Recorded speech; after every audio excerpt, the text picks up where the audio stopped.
Terima kasih Anda kembali bersama kami. Saya akan kembali ke Ibu Ida. Ini kalau misalnya kita lihat tadi kan sempat kita berbincang ada serangan fajar, serangan senja. Dan kemudian kita juga tahu bahwa ada kategori dikatakan pihak lain. Dan juga kemudian ada lagi perkataan penjelasan bahwa boleh diberikan hadiah sesuai dengan nilai dan kewajaran di wilayah tertentu. Nah, apa sih sebenarnya yang wajar di daerah tertentu itu seperti apa? Ya, kewajaran itu kan bisa dilihat sebetulnya kebutuhan real dalam pengertian teknis operasional untuk mendukung sebuah kegiatan. Kampanye itu apa saja? Misalnya ya dalam pertemuan terbatas, apa sih kebutuhan pasangan calon itu dalam melakukan kegiatan kampanye pertemuan terbatas atau tatap muka? Pertemuan terbatas tatap muka itu kan ada forum dialogis, mengumpulkan ya kan orang di desa kah, di kecamatan kah, begitu. Dan kemudian dalam pertemuan itu ya sangat wajar apabila memang ada konsumsi yang hendak dibagikan.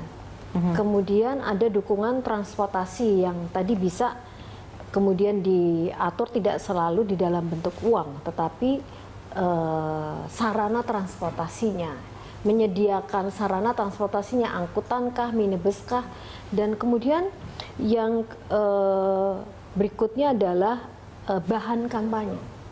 Bahan kampanye itu bisa dalam bentuk standing poster, kemudian bisa dalam bentuk merchandise, misalnya mau kasih alat untuk mengingat peserta yang hadir, ada kaos kah, ada bolpen kah misalnya, itu boleh dan itu sudah diatur dalam peraturan KPU sekarang berlaku bahwa nilai maksimumnya itu tidak lebih dari 25.000. Oke, jadi pada kedepannya pun juga akan diterapkan hal yang sama, tidak boleh dari 25.000 itu?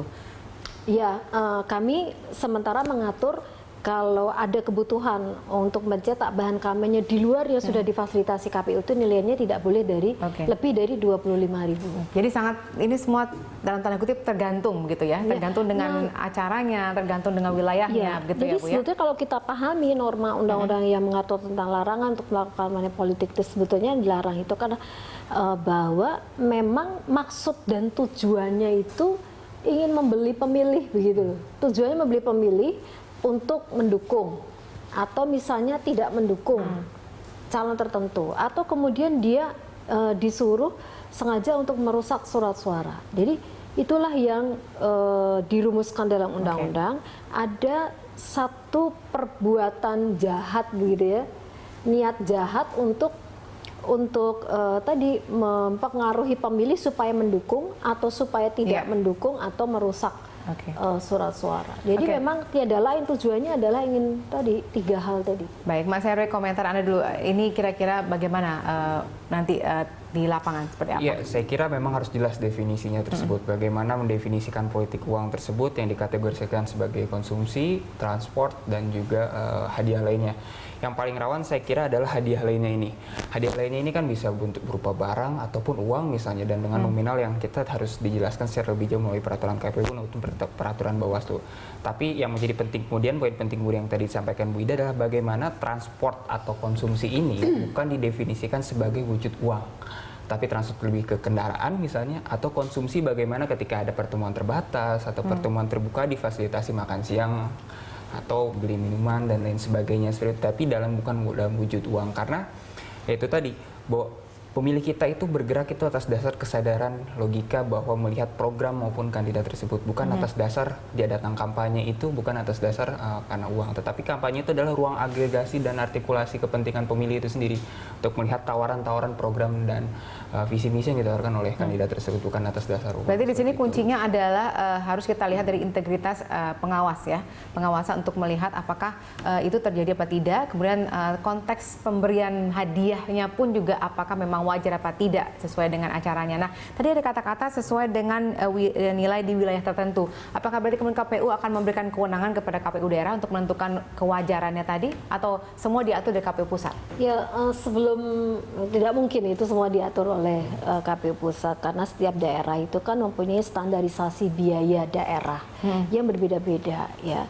Dan kami sudah pernah punya pengalaman untuk membuat sebuah kebijakan bagaimana melakukan pembatasan belanja kampanye, yang kemudian kami formulasikan bagaimana rumusnya untuk ketemu batasan maksimum pasangan calon itu untuk membelanjakan dana kampanyenya. Ini tujuannya adalah supaya terwujud asas kesetaraan dan keadilan, ya, pemilu dilakukan secara fair, tidak ada ketimpangan belanja kampanye di antara para kandidat yang mempunyai modal kapital yang sangat besar dengan yang sangat terbatas. Nah, untuk itulah pentingnya kami menyusun satu regulasi itu memastikan dari aspek asas kesetaraan dan keadilan tadi. Jadi untuk menuju ke tegaknya asas pemilu yang tadi ya adil dan setara, maka di dalam pengaturan kampanye tentu nilai-nilai itu harus terinternalisasi, ya. Nah, bagaimana menginternalisasikan? Sejauh ini pengalaman kami dalam merumuskan pembatasan dana kampanye, nilai kewajarannya itu dan besarannya itu akan merujuk pada standar umum biaya daerah. Jadi misalnya standar umum biaya daerah, iya kan, kewajarannya kalau ada pertemuan begitu ya, mengundang sekian orang, maka konsumsi yang bisa diberikan itu misalnya nilainya itu tidak lebih dari 10.000. Itu masing-masing daerah itu sudah. Jadi yang menentukan berarti daerah ya nanti ya, untuk batasan-batasan normal dan kewajarannya tadi. Nah, ini kan tampaknya perjalanan masih cukup panjang dari KPU pusat dulu, kemudian berunding, kemudian nanti akan diserahkan ke daerah juga. Nah, mengingat waktunya sudah semakin dekat kepada pelaksanaan pilkada yang selanjutnya tahap 2, bagaimana kesiapan KPU dan mungkin berapa lama sebenarnya butuh waktu untuk bisa menyusun petunjuk yang lebih teknis ini? Iya, memang tantangan kami adalah dari sisi waktu. Bagaimana memampatkan waktu, bekerja secara efektif dan efisien agar kepastian hukum itu terwujud ya sebelum sampai pada tahapan kegiatan kampanye.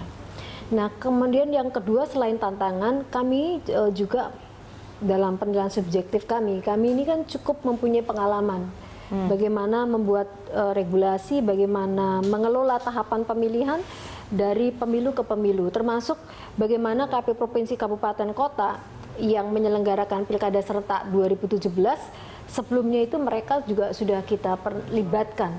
Bagaimana proses bekerjanya Pilkada Serentak tahun 2015, sehingga mereka tidak gagap gitu ya, di dalam merespon PR yang diberikan oleh pembentuk undang-undang. Baik, kita tunggu tahun 2017 bagaimana pelaksanaan pilkada di lapangan, semoga berjalan lebih baik daripada sebelumnya. Terima kasih Ibu Ida, terima kasih Mas Heru juga sudah bergabung bersama kami malam hari ini. Sama-sama.